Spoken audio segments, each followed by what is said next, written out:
The bored of it. I have no imposter syndrome. I do if a plumber comes round and starts talking to me about, like, you need to do this or you need to... I got fucking imposter syndrome then, but put me on stage with a bass guitar and some makeup, it's what I was born to do. Not much else. Wonderful. Valerie, I want to ask you, the last question maybe, how is it like for you revisiting this? Do you feel that you've had to unlearn some of the things of the past decade, seeing this and seeing, as I say, it's analogue, it's fresh, it's intimate. I mean, does it make you feel, very warm and fuzzy about the past, but also, as I say, about unlearning, about finding sort of childlike innocence and things again?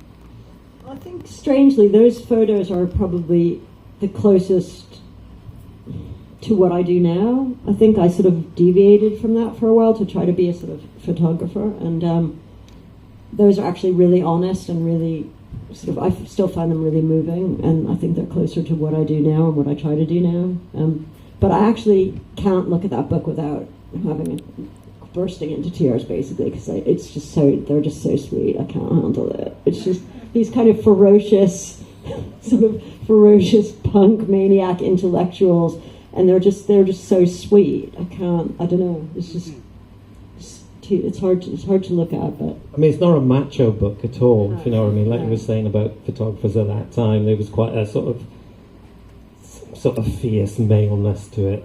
It doesn't come across like that, and that's certainly down to Valerie.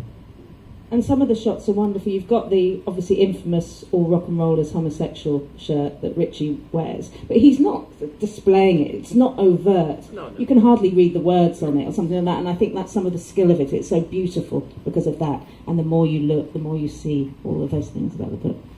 It's a wonderful... Yeah, everything feels so natural on there, whereas some of the other stuff we did, obviously by nature, for the press, it is more contrived.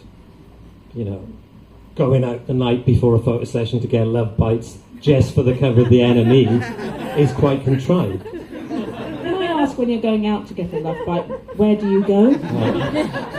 I was sharing a room with Richie, so... No, I digress. It was just the time, it was the time.